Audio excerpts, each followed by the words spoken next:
Happy Friday. Welcome into Beyond the Arc. Me and my guy, Brad Botkin. Brad, we have not done this for a minute because last week we were on 2 network. weeks. We were dark last night. Yeah. Let's go. Or last week. Yeah. I'm ready. Right. I'm ready. The All-Stars are out. I'm you have ready. a great column that we're gonna sort of lean into. It's out at cbssports.com and All-Star Snubs, which we'll start with in a second. We'll also do Team of the Night. I've got a column on De'Aaron Fox, but really the state of the NBA and why some people out there think we're at an inflection point and how business will get done. We'll talk about that. And it leads to a theory several sources have, and therefore a question I want to pose to Brad about some of the players that may be available and his perspective on them in this new reality. But let's start with the All-Star game. Let me just let me preface this with, Brad. I don't love the All-Star game the way that I should, and I'll be at some of the activities. But I talked, Jared Greenberg from NBA on TNT. I talked to him about this, and he had a good point that maybe the new format will make it more interesting. And maybe it'll be great again, and certainly being an All-Star is an honor. So Western Conference starters, Steph Curry, Kevin Durant, Shai Gilgeous-Alexander, LeBron James, Nikola Jokic. We already knew that. We already knew that was a thing and a reality. Probably right. Here are the reserves. Glasses off if you're watching on YouTube Live. And by the way, you can always do that. You can push the little alert button so that you know, and please subscribe and like if you're listening to the podcast. Anthony Davis, Anthony Edwards, James Harden, Jaren Jackson Jr., Triple J, Mr. Şengün in Houston, Victor Wembanyama, Jalen Williams of the Thunder, and then, so I got to go back and forth because I'm old. And then we've got on the East, Giannis, Jalen Brunson, Donovan Mitchell, Jason Tatum, and Kat as the starters. And the reserves are Jaylen Brown, Cade Cunningham, Darius Garland, Tyler Hero, Damian Lillard, Evan Mobley, Pascal Siakam. I wasn't too outraged there, but you, Brad, you recognized, and I think you're right, a pretty serious snub here. Yeah, I mean, Domantas Sabonis has got to be on the team. This guy's going to finish or should finish in the top 8 in MVP voting. There's just no way he's not an all-star. So it's very strange because there's such a contradiction in that coaches they value winning. And the Kings are obviously getting punished here because they had such a bad start. Now, if you look at the last couple of weeks since Christie was brought on, I think 10-3 for the Kings, entering play last night. And Sabonis has been unbelievable. 64-60 shooting splits. You heard that right. 60% from three. He's 48% from three for the season. This guy, 42 double-doubles, leads the league in double. He's a walking double-double. Very efficient, 21 points a night, shooting over 60% from the field. And so you always, when people get snubbed, you always have to talk about who they should replace if you're going to be honest about it. Fair. And he's got to replace Şengün. And the whole thing is, really? I get that the Rockets have to be rewarded. I get it because coaches are going to say we're going to reward winning. They are a sum of their parts team. And if you had to put a Rocket on the team, Jalen Green's playing better than James Harden. James Harden's shooting under 40% from the field. Very low 3-point percentage. He shouldn't even be in. I wouldn't have James Harden in there. Norman Powell should be in over him. Yeah, I would not have James Harden. 24 a game and 43% from three. The Clippers are where they're at because of defense, which Harden has nothing to do with. So Harden shouldn't be in there even over his own teammate.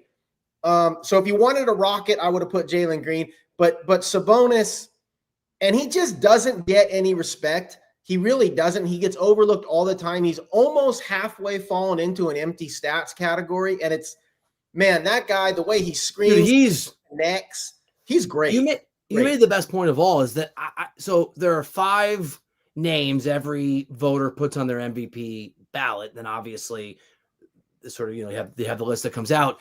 And I don't think this year he's going to be in contention for that 5th spot right now for me, Brad, but he has in the past.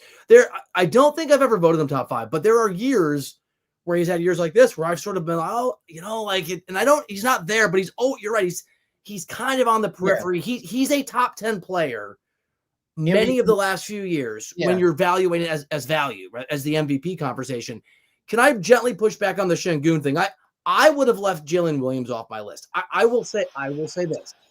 I think a lot of these, I think there's probably a lot of guys that are not the wrong answer, but you can't have the right answer across the board because there's just too many guys for the spots that there are. I would have left Williams off and I would have put Şengün on, in part because he won't be in a year, but he's the most, I'm not sure he's the best player, but he's the most important player on the team. Amen Thompson sort of going to the next level notwithstanding. And I think the counter argument would be, well, the Kings for now have De'Aaron Fox, they have DeMar DeRozan, there's a lot of guys that in theory can help carry that team beyond Sabonis. For the Rockets, like Şengün they don't really have a go-to guy, and sometimes it's one guy and some guys. Well, yeah, the thing is, the whole argument with the Rockets is they don't have a go-to guy. So obviously people don't think Şengün is that. Everybody, well, but he is. I mean, he is sometimes by default. Jalen Green is there. Jalen Green is. I mean, Şengün's their best player. I'm not suggesting he's great. It's just, listen, age would factor in. So I don't know if they would do it, but Sabonis a better player right now. He's having a better year. It's just, that's all it comes down. I mean, Şengün's shooting 49% from the field. Sabonis shooting 48% from three. No, I'm with you on Sabonis. He would have been one of my top reserves. He would have been. He's not even. I don't even know if he would have fallen to wild card for me, right? Because there's backcourt, front court, and you can have a few wild card guys. LaMelo didn't make it, and he was kind of the touchstone for John Gonzalez, who's not here today, for why he hates I guess the fan vote or hated that part of it. I love LaMelo. Now, I wouldn't probably have put him in my All-Star game. I sort of trolled John on CBS Sports Network yesterday, but it does sort of speak LaMelo not making it and James Harden making it, because it's the coaches who decide the reserves. It is 50%. There's a vote for the starters. It's fans, 50%. It's media, 25%.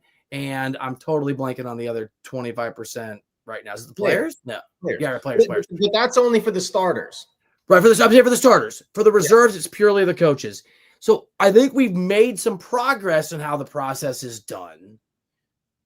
Do you think there need to be further adjustments in how we select some of these, or maybe how we select reserves? Because I don't care about your record in the West or Eastern Conference when we're talking about all-stars. In my opinion, that's an MVP conversation. I agree. I definitely agree with that. This is the same problem. It's very difficult to get past any of this stuff when at the end of the day, it's all subjective. So this is no different than when the parents choose the all-star team in Little League. At a certain point, people have preferences. Oh, yeah. And you can't get past people having these biases toward certain players. And so it's going to be very difficult to do it one way or the other. If you start rewarding all these people with all-star, like if you got Trae Young on there and you got LaMelo on there, and you start leaving off your Jalen Greens and your guys that are winning. John Morant didn't make the team, although he's not having a spectacular year. They're winning. Then I think people would push back the other way. So it's, we always talk about the answer being in the middle. The voting process is very difficult, but in general, I do agree with you. It's an all-star game. It's entertainment. It's the best players. LaMelo's averaging 28 a game. He is a free-for-all every night. I love LaMelo. I don't like this idea. I remember when we used to do this to Devin Booker, that he was an empty calories guy until he got a good team around him, and then suddenly he's a winning player. Oh, good point. I think that we did it to Peyton Manning for years when he couldn't win, and then all of a sudden he wins in the playoffs. We did it to Dirk for years, where it's, we always have these narratives that are attached to people until they get into a situation where they can disprove them. And I think if you put LaMelo Ball on a good team right now, he's not a carnival act. I think he's better than James Harden at this point. And they're very similar players, but he's better at what he does. Different conference, obviously. Who would you bump for LaMelo? I had Garland as a starter. I would bump Tyler Hero, maybe. Yeah, well, that's where the coach, and the thing is, the Heat have I don't know, that if you look at let's say with Trae Young, now with the Hornets, it's egregious. The win differential is big, but I think it's 3 or 4 games or something. So it's not meaningful in terms of Hero being some winning player and Trae Young is not. So it becomes very contradicting. I don't know. So I'm with you. I think that. Now, to be fair, you can't just turn it over to the fans and say, who do you want in the game? Because you'd have a bunch of weirdos in the game. It'd be a disaster. So again, it's very difficult. But coach, I'll say this, and you talk to all these people, so I mean, you see what GMs think about players, what coaches think about. I mean, at the end of the day, that they've spoken very loudly. They at this point, and this factors into not just all-star games, but it factors into trade value. It factors into all this stuff. Trae Young and LaMelo Ball, these types of players, they're not valued anymore by these GMs. They show it in their all-star voting. They show it in their trade value. They couldn't get rid of Trae Young in the offseason. This guy's leading the league in assists, and the masses have spoken. We don't think he's a winning player. I think taking the coach, there's no reason coaches should be voting for an exhibition game, as you can see on the Chiron if you're watching live on YouTube. There's just it doesn't matter. It's not, they don't care. And there are coaches who will never admit this, but there are coaches I have talked to who have been the All-Star game coaches who who go, I mean, I'm glad we have the best record, but I don't want to do this. Oh man, they don't want to go, and they don't care. They don't care the voting. And producer Aaron makes a good point. Trae Young is not super popular. This shouldn't be are you liked by, I would rather err on the side of, are you liked by the fans than are you disliked by the coaches? And there has to be a happy medium somewhere in between to get this done. Here's the other thing. Well, maybe last thought on this, we can move on to some other stuff. And producer Aaron pointed this out. This is only a semantics game, because the new format, having 3 teams of NBA players and then a team of rising star and G League players, means some of the starters may not start. They probably will, but depends sort of if too many of the starters get drafted on the same team, and some of the reserves will start. So it's not even, these reserves aren't actually going to be reserves in many cases. You're getting to the heart of the situation here. That's the point. It's all optics. And so in the end, the coaches want the all-star selection to be a recognition of what they value, how it actually practically plays out during All-Star weekend. That's why, like, it's just an honor to be named a starter. It doesn't mean you're actually walking onto the court starting. There's 3 different teams. So it's the honor, and the coaches look at it. They're not thinking in terms of what's going to make the most entertaining game. They're thinking, this is an honor to be named an all-star. It's going to be worthy of a winning player, a player that represents the characteristics that we value. It's not about the game. And if the fans love LaMelo because he's really fun to watch and he's a borderline all-star, make him an all-star, since this is a fan event. I want to get into, 28 a game, he's not an all-star. 28 a game. So, by the way, Matt, it does matter for legacy. And that's the thing. I know that all-star games are significant for, like, LaMelo's an all-star, even though John hates it. I'm with you. And you make a great point. Player X can never win anything until eventually Player X does, because they get in the right place or the right pieces come to them and they become the right place. Check out Brad's outstanding column on the Sabonis snub over at CBSSports.com. And while you're over there, read Brad's first. It's great if you have time. I also have a column on De'Aaron Fox, and not just the trade, but why the news came out now and what Rich Paul, his agent, is up to, how the landscape has changed and what it means. We're going to dive into that just in a moment when we come back next here on Beyond the Arc. Gives it to Jenkins for the championship. A 16 beats a 1. From sweet to elite to the Final Four.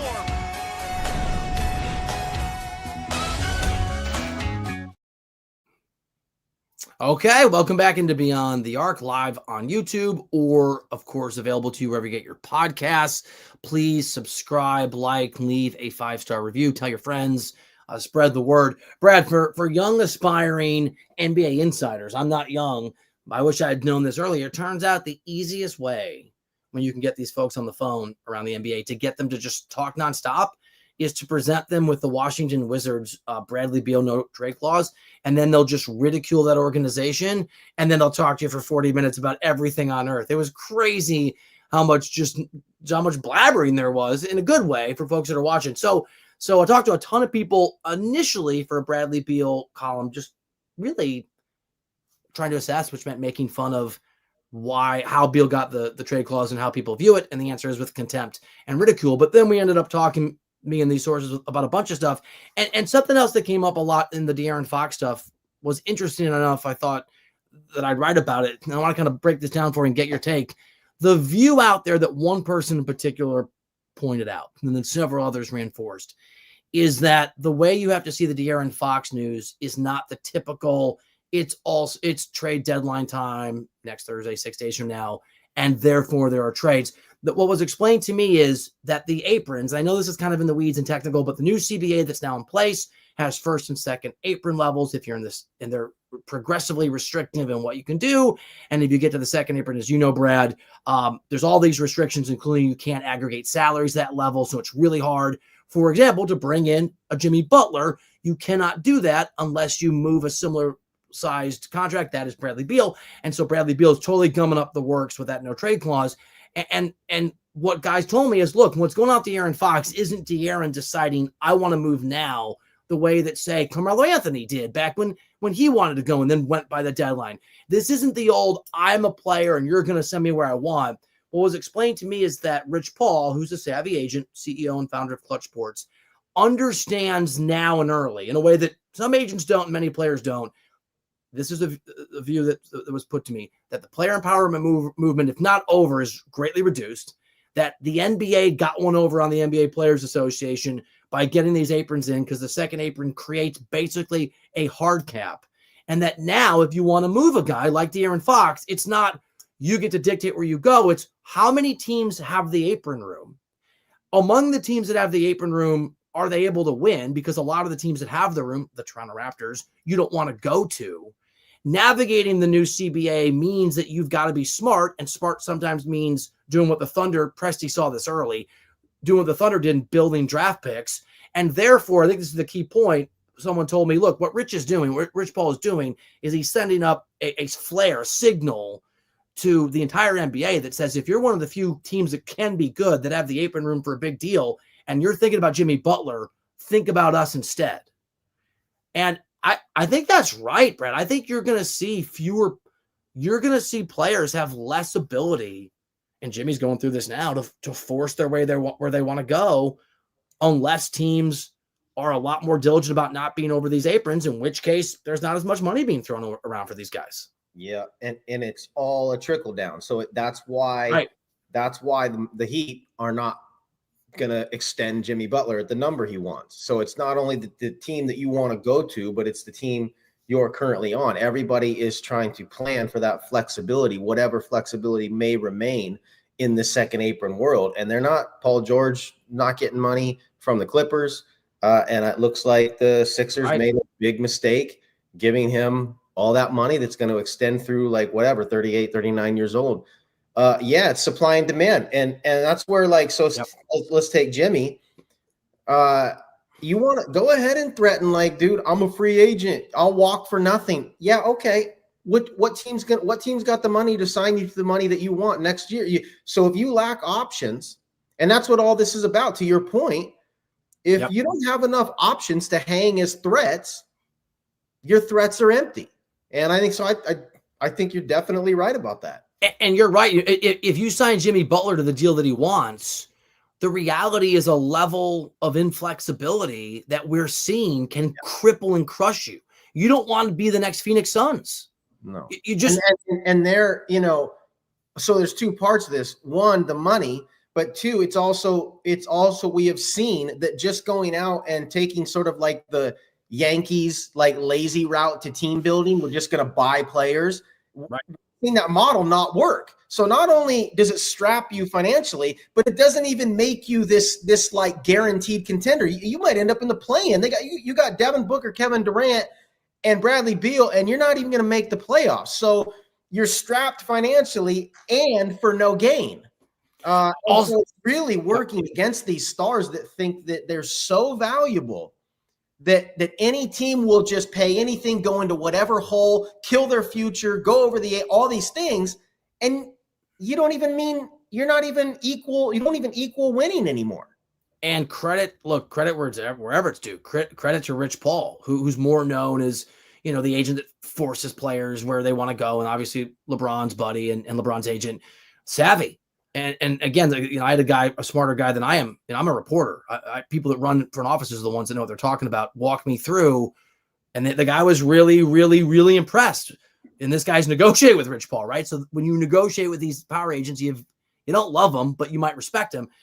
And his thing was Rich sees the landscape and is creating runway for maybe De'Aaron Fox trade in the next 6 days, or maybe it's this summer, or maybe it's even this time next year, less likely. But he is smart enough to create the runway that he needs because for the reason we're talking about, the options are shrinking. And the point he made, and it leads to a question I have for you. And I'm going to give you 3 names, and I understand different ages, in some cases, different positions, different circumstances for teams. But the point he made is, look, it's not just Jimmy versus De'Aaron, although Rich Paul, I was told, is trying to say to GMs, if you're thinking about going for Jimmy because you can win, think about De'Aaron, right? Because if you can do that and you can drive the price up, maybe everybody wins, right? And then there's a lot that comes back to the Kings, and they're easier to deal with. And because of the new CBA, it was explained to me, GMs have a little more power, so you got to work with them more than just the old, this is what I'm doing move that Jimmy Butler's trying. All right.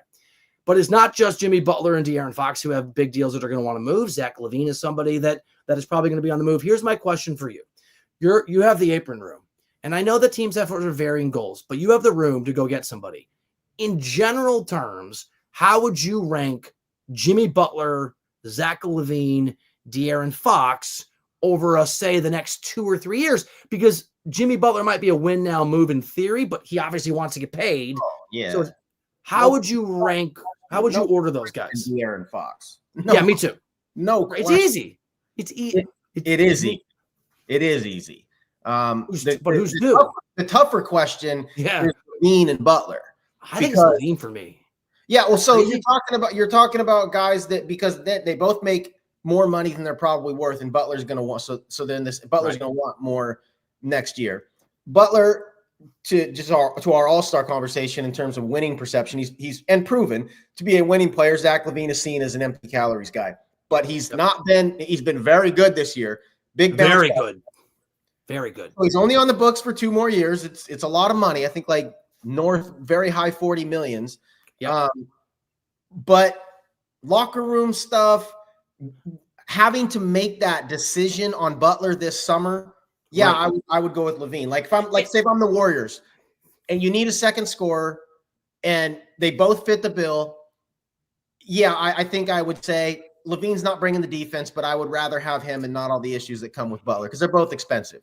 And I'll add that when they're healthy, when they're healthy, Butler is a better fit on the floor, but a brutal fit in the locker room. And LaVine is the opposite. Like he's guys like him. He's not a bad guy. He's a good guy. And he hasn't always fit with sort of on the floor in Chicago, but you can make those adjustments, right? You can scheme around that.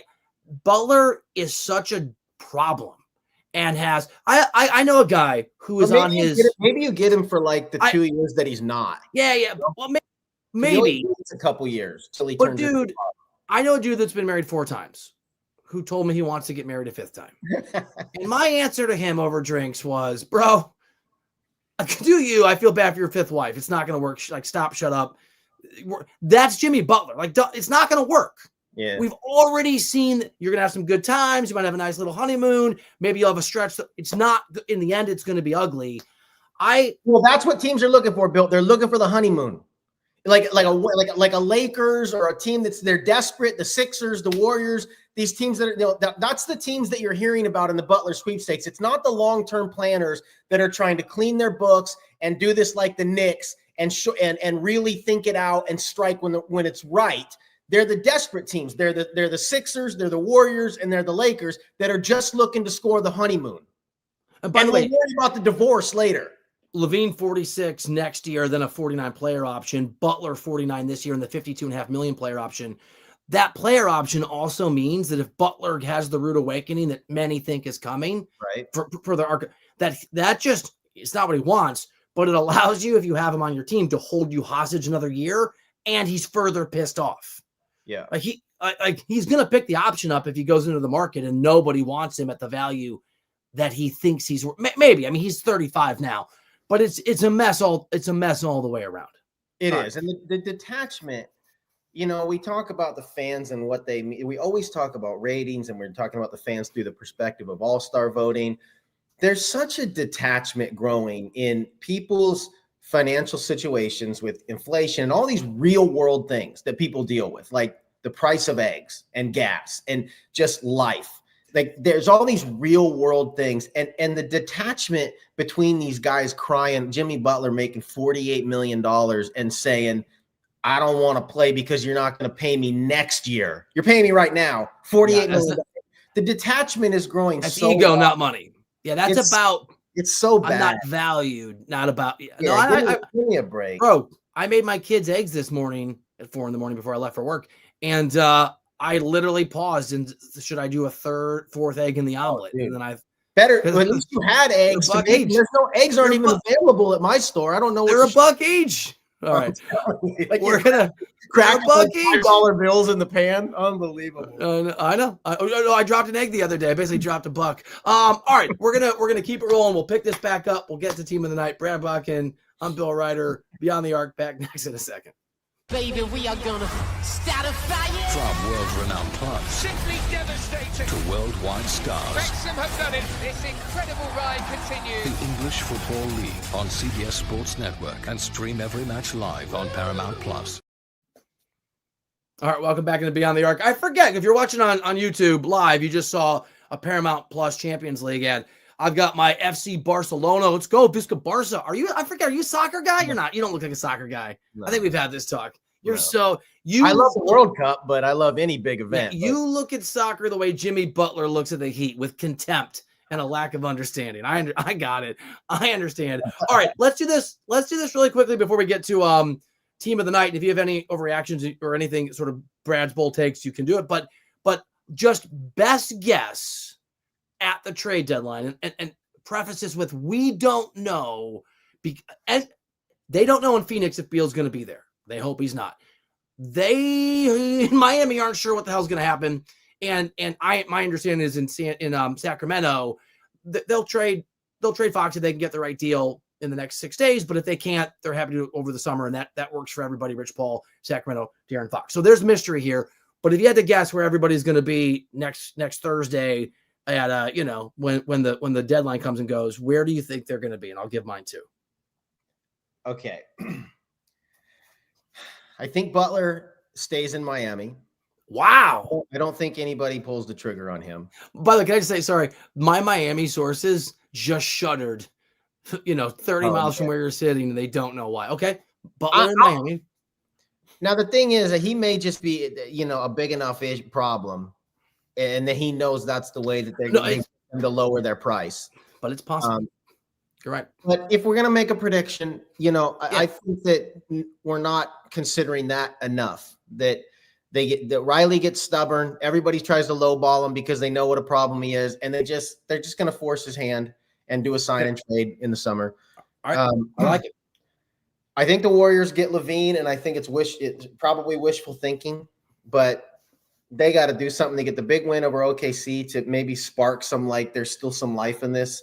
And we need a second scorer, and LaVine fits on a timeline standpoint. He would come off the books at 27, I believe. Steph's contract would run through then.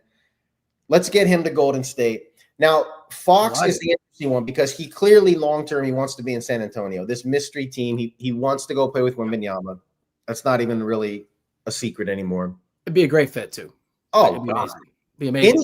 Any of these guys, like Trae Young, just get a young point guard there. Just get a young Also, you don't have to worry as much about the defensive shortcomings of any of these point guards, because if the guy gets past you, Victor Wembanyama is going to be just fine protecting the Fox is not a defensive concern that Garland or Trae Young is. No, he's not. But it doesn't matter. It'd be incredible. It'd be incredible. Yeah. But the thing is, it's interesting because it goes back to our conversation about how teams are planning their books. What these teams are doing, the smart teams, is they're decluttering. Instead of, like, the Clippers decided they could have went and got a whole bunch of stuff and tried to stack it up salary-wise for Paul George. It's like, let's not lose anything. I owe them an apology. Yeah, you're right. They did a great job. Because they're choosing to just have nothing. Instead, the Warriors did it with Chris Paul. Everyone was like, why do they let him walk for nothing? That used to be like the cardinal sin, because now teams don't want to just take back something just to not lose a guy for nothing. They are decluttering. They're spring cleaning their books so that they can have the flex. And the Spurs have done it, and that's the thing with De'Aaron Fox. The Knicks did it. It takes a few years, and that's the teams that don't have the foresight. You've got to do this over 2 or 3 years. You've got to be responsible with your fiscal situation, the contracts you hand out, and the way the Knicks did it. Leon Rose came in and they started giving out short contracts, no long ones, guys that were going to be expiring in 2 years, slowly building on the margins until when it came time to get a Karl-Anthony Towns or when Donovan Mitchell was available. Now we're ready to pounce. All these smart teams are decluttering. In fairness, able to pounce, and the Spurs are one of them. So hold on, you're right. But in fairness to the Knicks, real quick. In fairness to the Knicks, they crushed it on Jalen Brunson, and then he took a lot less money than he could have. That helps too. No, sure, but they're you always have to get some luck in there. Sure, but it's like luck meets when preparation meets opportunity. That whole thing, like they prepared right. Point. They prepared right. They did it right, and they scouted well.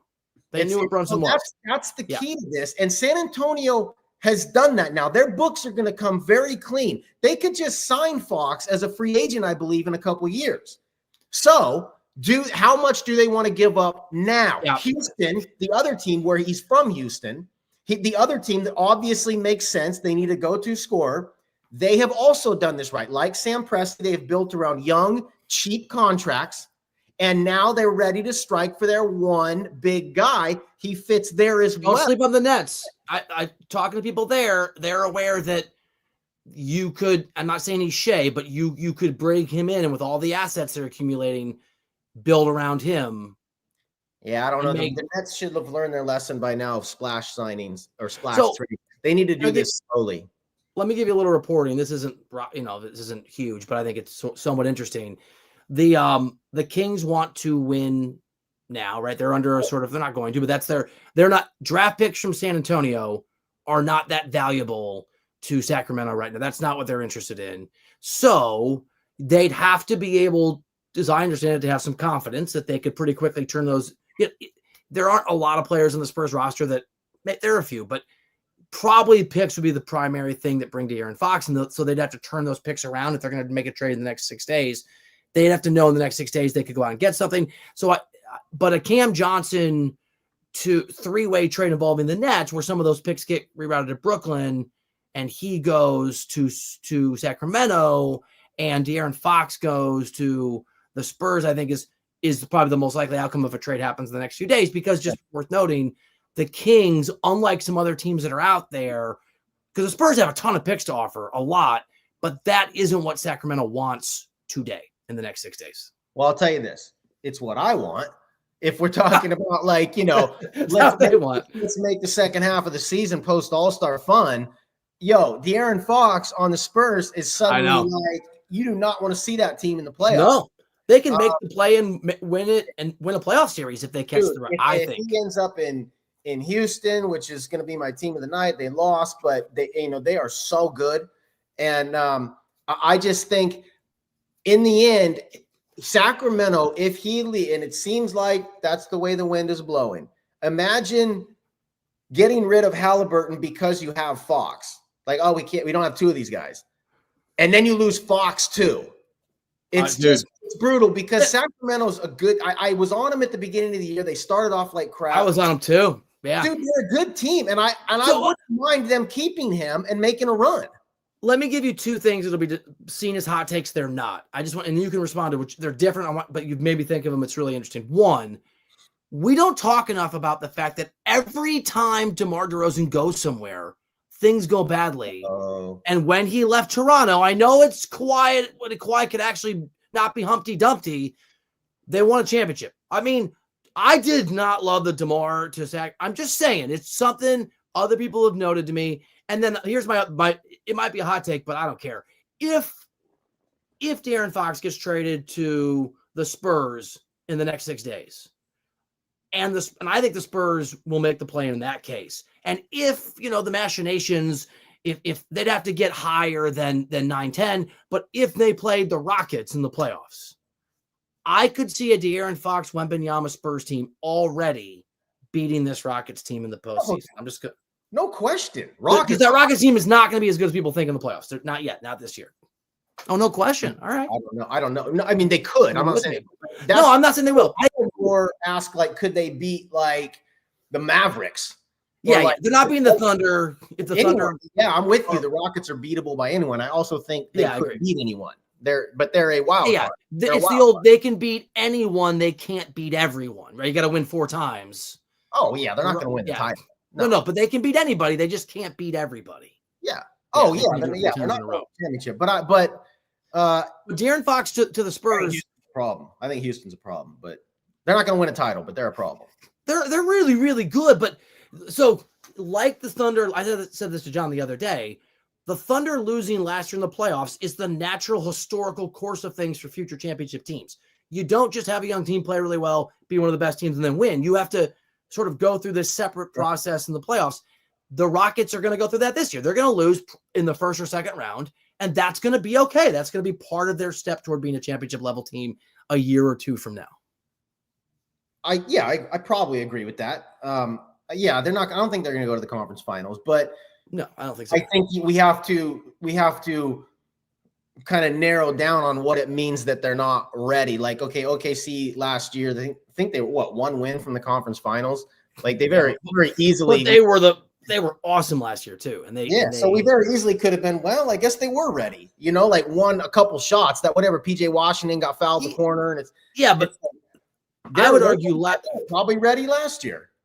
Yeah, and last year they had one of the best players in the league, and they made the finals. I think people would have said not surprising, but the reason they didn't is because they weren't ready to even make the. I know they were close, dude. This makes me think about something. So I was on with Ashley, Nicole Moss on her show on Wednesday, and they posed this question to me. Wednesday, 1:00 Eastern. Check it out, CBS Sports Network, TV channel. So they posed this question to me and Avery Johnson of pitting the teams right now that are the best teams in the league, Cleveland, OKC, and Boston, and pitting them against their previous best team that went to the finals. So like the 2025 Celtics against the 08 Celtics. And the Thunder one was really interesting to me because they picked the 11 Thunder. And won the first game against the Heat and then lost the next 4. Okay, so they went to the finals. Yeah, and covered that series.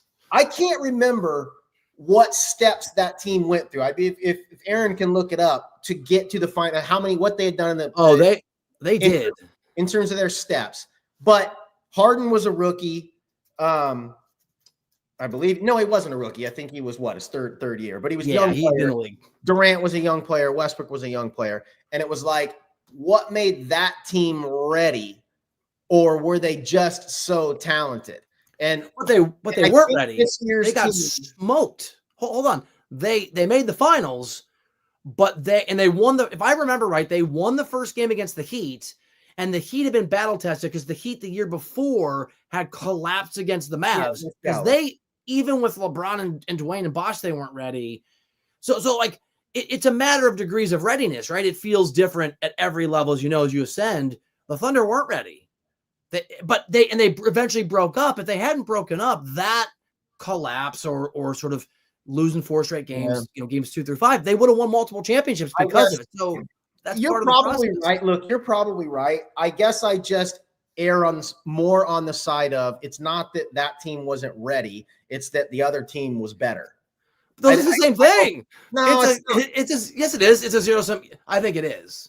Look, rarely in sport, maybe you can make that argument with the Buffalo Bills and the Chiefs. Sure, Mahomes, generational.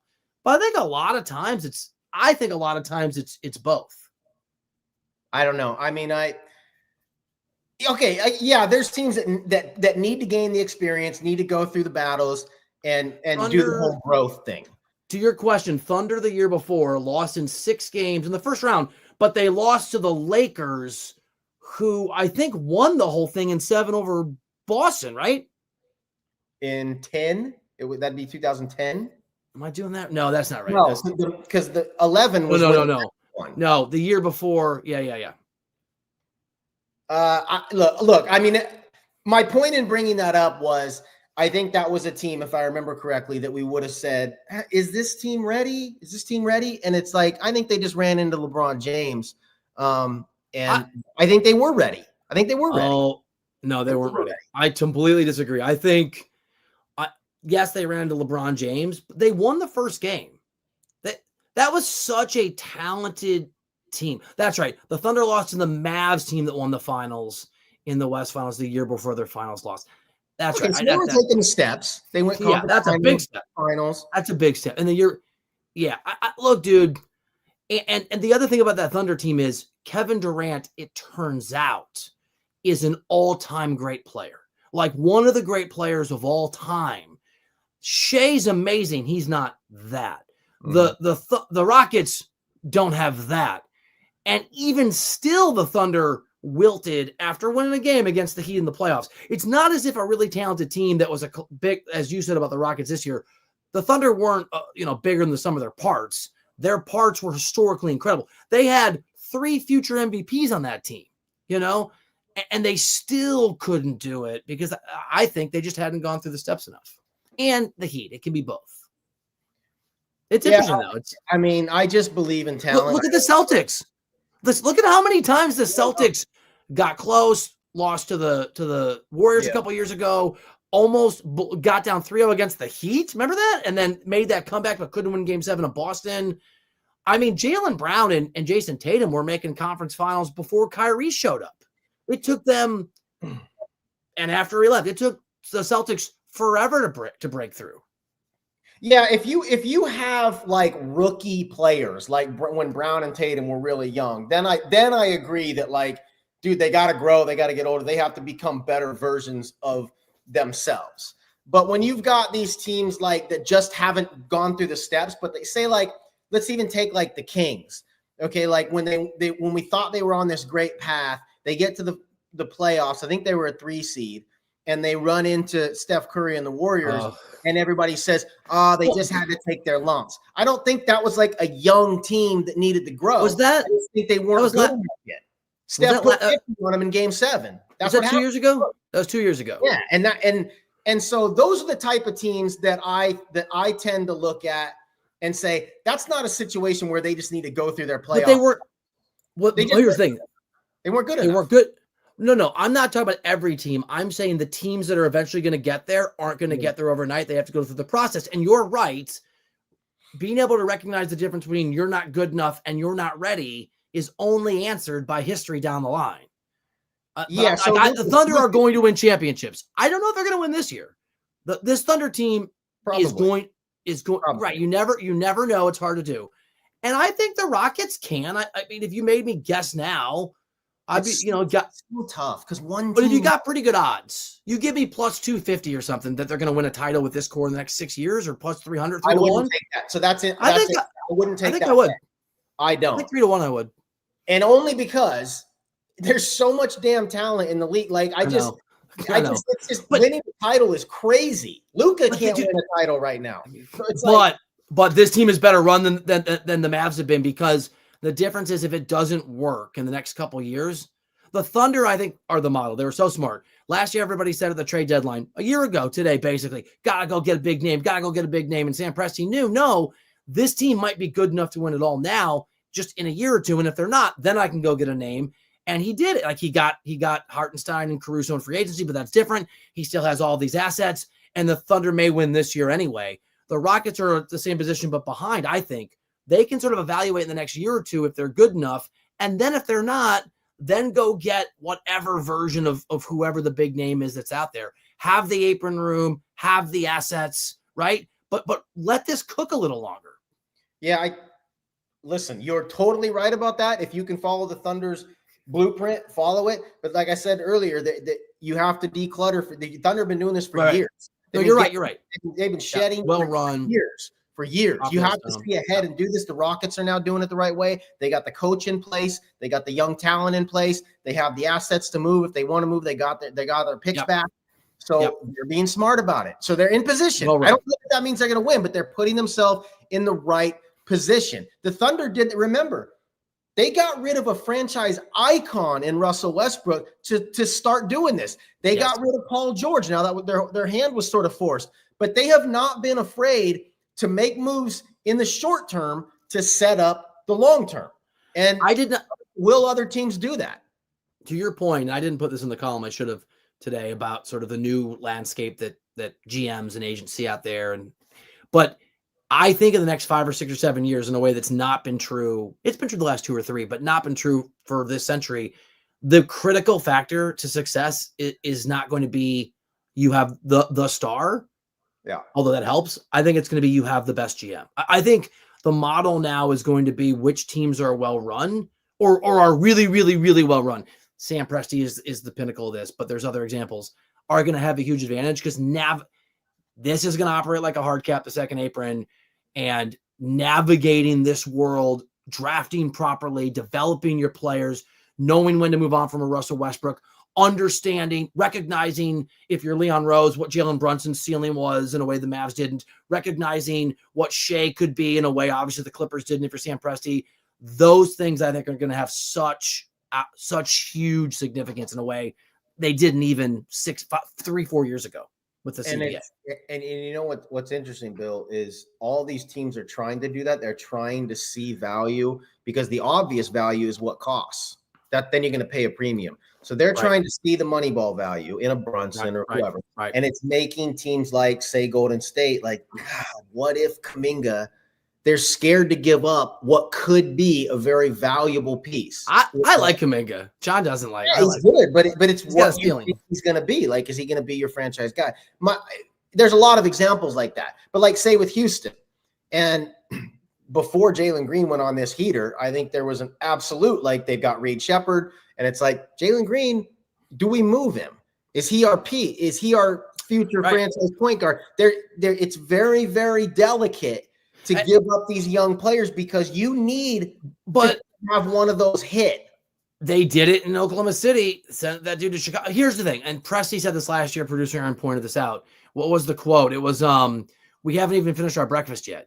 That's why don't rush things in Houston. There's time to figure it out, to make an evaluation. I agree. I wouldn't rush it. No. You've already spoiler alerted your own team of the night. But for those that are just tuning in on YouTube now, and if you are, thanks. Apparently there's a lot of you right now. We appreciate you. Thanks for watching. Thanks for hanging out. Do me a favor. Beyond the Arc is on 5 days a week, usually at noon Eastern. There's a little alert button. It looks like an alarm, like a bell. Click on it, and then it'll alert you when we're doing this. You can also find us wherever you get your podcast, download, subscribe, like, all that good stuff. Please, Brad Botkin, my friend, who is your team of the night one more time for us? So it's Houston, and we've been talking about them a lot, but I'm going to be for a specific reason. Amen Thompson, this guy, and I have such a bias against guys who can't shoot. Now, I want to be clear. Every guy in the Rockets. Yeah. Okay. Except my man Jalen he's really shooting now, but okay. Yeah. That's fair. So I think that Amen Thompson is my favorite case study right now because I don't like when teams draft these guys that can't shoot to be their point guard. I can't stand when in the lottery we're taking Elfrid Payton and Ricky Rubio and Emmanuel Mudiay and Chris Dunn, and there's so many examples. Scoot Henderson. There's so many examples where teams say we can just teach him to shoot. No, shooting is a born skill. But Amen Thompson isn't the leader of the team, and he is going to be like the next coming of Andre Iguodala. He is going to be what I think we all thought Ben Simmons could become. This catch-all stat sheet stuffer. He's so awesome. And I think he's the reason that guys like you aren't quite giving the Rockets enough credit in terms of guys like me. Yeah, I think their threat level in the playoffs is more than you think because of all the guys. Eason is another one that they can put on stars and make their night hell. I don't know how far they're going to go, but they're set up to be dangerous. If you don't know how far they're going to go, then you're a guy like me too. No, you're pretty much saying they're not going anywhere. I'm saying I don't think they're going to make the conference finals. I'm saying don't be surprised if they pull off a couple upsets. I will be surprised. I mean, they're going to be the second. They're probably going to be the 2 seed in the Western Conference. It won't even be an upset right now. They play the winner. Who's 7-8? Like they would play the winner of 7-8. I can't even keep track of it one moment. Let's just say it's Minnesota. For the next. They've to your blueprint, they've gone through the steps. Minnesota or Dallas. Okay, they're losing to Dallas if Dallas is healthy. Okay, what about Minnesota? That's interesting to me. Is Minnesota? But they should. You're supposed to be. That's why there's a play-in. It's not even supposed to be a question. You're supposed to be like, yeah, the 2 wins. Good job. I don't know. So I'm just curious. Minnesota has gone through the steps. They could beat them. So if they, I think that's my point. that's what I'm saying. I think Houston would be favored. I would favor Houston in that series. Yeah, but it should be a huge favorite. They'll be like a 60-40 favorite. Have I lost my mind? Didn't the Grizzlies beat the Rockets you just made team of the night last night? Yeah, they did. And the Grizzlies would be another good team. Okay, that's my team of the night. Is the team that beat your team of the night? Your team of the night lost. They did. Well, they got to lose at some point. I mean, Jesus, they've been good games there. And by the way, you are right. I haven't been to Houston in a long time to see them play, but randomly the places I've gone this year to just talk to sources, the Rockets are always playing. So I've seen them several times in person, and they are ferocious and overpowering and long and strong and fast and athletic. Don't underestimate the power of the something to prove dynamic. When you're young and people are saying things like we're saying, they're not ready. They're not. I mean, they got something to prove every night. So these regular season games mean a lot to them, in a way that they don't to guys that's true. waiting for the playoffs. By the way, that is totally right and fair. I'll also add to that Ime Udoka expects you to play that way. And so it will last in Houston because it'll be that youthful energy is also going to be the culture and expectation, which is again, why I think down the road, they're going to be like, totally. They're going to go from being like interesting to they are going to be whoever you think are the real championship contenders, the favorites this year. And for me, it's no order. It's Boston, Oklahoma City, Cleveland, maybe the Knicks, maybe Memphis. Probably not Cleveland. I would take the Knicks over. Okay. So that whatever it is, the Rockets are going to be in that mix, or should be if things continue to go well in the years ahead. Whatever they do this year, the future I think is really, really bright. I don't know if they'll win it, but all you can do is get into the mix. Get into the mix. There's too many good teams. By the way, the Miami Heat, I know we're going long, but you and I talk a lot. We always go long. Coming full circle, the Miami Heat, this is where they would be like raising their hand or on the phone with me saying, hey, Brad's right. He just said that you can't always win them all. It doesn't mean you're not doing the right thing. And the Heat would say, remember, we made the conference finals 3 out of the last 5 years. We made the finals 2 of those times. We don't get the credit we deserve. Just a little insight into why the Heat basically are like bleep the league and bleep Jimmy. We're smarter than everybody, and we don't get the credit for it, but we know what we're about. That's part of the reason they stick to their guns. They think they're a success story and don't get the credit they deserve. Tim Hardaway was just on he was on, I think it was on a podcast a while back, and said that this is Pat Riley's fault because he let Jimmy Butler get bigger than the culture. And, did he let them take – and I don't even know if this has been confirmed. But wouldn't that be Spo's fault? I mean, just not to pick up. Like, was he taking – you may know this better than me. I haven't looked at the report. Is that there's definitive – I know his agent has denied everything. But, like, he was taking private jets. Is he walking out of practice when he was taken out of the starting lineup? These are things that are reported. If so, this week. You have to be so firm, almost to a point of obnoxiousness. But they are. Culture's bigger than the players. You have to be so firm, or else the players, they win. They take over your franchise so easily. And Hardaway's suggesting that the Heat let Butler do that. I mean, Wyon is hitting us up with a nice name. He need to trade Jimmy. Yeah, but part of this too. So I actually love what Riley's doing, and you're right, but they are being firm.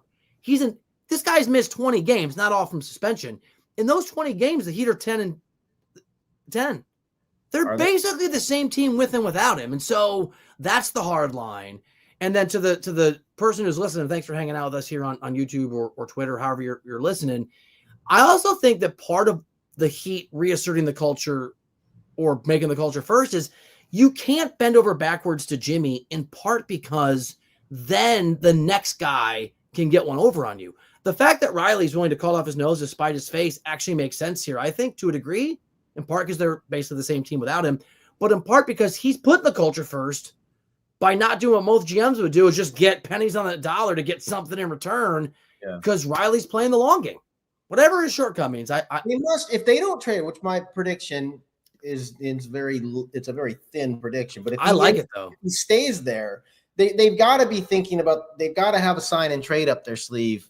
They do not want him coming back playing all next year. It's like maybe at the end of this year, they're like, okay, we're not going to win this year anyway, right? So we're going to But if he blows up the entire year next year, they're not going to live with He that. will. Here's the thing. But they got to have It's a a hostage. player option. He thinks he's going to, and they have to have $52.5 million. he opts in, and they either get a contract done that some other team can live with, an extension, and sign and trade. They've got to have something up their sleeve for next year. They won't let him sabotage another year. Let me say something, though. You're right, but I just want to give some context. And I said this to John literally 12 or 14 hours before he got suspended without pay again. The Heat are smart, and they're vicious, and they're cutthroat, and all in a good way. And part of the reason, and this is some of this is talking to them, and some of this is just having covered that team back in the day as a beat guy. They wanted Jimmy Butler home whenever he came back, not so that they could make him happy, so that they could control the environment, so that if something went wrong, they could document and basically construct an argument legally and with the Players Association not to pay him. And the reason I bring that up is him missing the plane. You can document that. Him walking out of shoot around, you can document that. It's on your cameras. There's guys there. Yes, they don't want him to be there. Yes, they don't want him to pick up his player option, but he will if he can't. Yes, they don't want to be held hostage, but they're laying the groundwork to be able to now suspend him a lot and not pay him. So I think that's an important, is Jimmy Butler have the self-control? Not because I think the Heat will and have, but let's just say that Jimmy, then we got to go. I know, but let's say that Jimmy Butler it doesn't get traded, and that's possible. And I love your prediction. And then he opts in because nobody wants him and it's a disaster. I'm not sure. I think the Heat are capable of putting him in positions. Some would argue, some Jimmy Butler people I know that like him would argue, provoking situations where Jimmy acts a certain way that are suspended, no pay. So there's a whole game within the game that I think is going to happen. Hey, if players can pull these stunts, to get their way out of town. Yeah. A lot of people thought that the Suns, we were talking about Bradley Beal earlier, and a lot of people floated the theory that they took him out of the starting lineup, sort of alienated him to the point where they make it so apparent that they don't want him there that he'll waive his no trade clause. And so if players can play these games to get their way out of town, then why can't maybe teams dig in and play it to get their way. Your boss hurting, Pat Riley hurting your feelings isn't an actionable item with the NBA Players Association, but it may provoke you to be like, F you, I'm out of here. And then boom, suspended, no pay, another 7 days. So what if Riley was galaxy braining this all the way back when he called him out? When he called him out for his Boston comment. He was like, he's playing chess 20 moves ahead. He's like 88. He's like 88, and he's still just schooling people in a lecture. That would be great. Yeah, he's Queen's Gambiting. He's looking up at the ceiling. Exactly. He's moving the pieces around. Exactly. This was fun. We went long, bro. This was good. All right, if you like this, even if you didn't, but especially if you liked it, subscribe, wherever you get your podcasts. Please leave a 5-star review. If you're watching on YouTube, you hit the little alert button. Turns on notifications so you can figure out when we're on the air, and we'll send you some of our content, and you'll know that it's there. I like the Pat Riley theory. Maybe I'll write about it. The Heat are already mad at me. I wrote a column a week or two ago about whatever Pat Riley's suffering from the disease and more, and they're a little colder in our conversation. So maybe I won't write that. Have a great weekend, Mr. Botkin. Good stuff, buddy. Check out Brad's column on NBA All-Star Game Reserve Snubs, and John Gonzalez and I will see you back here Monday on Beyond the Arc.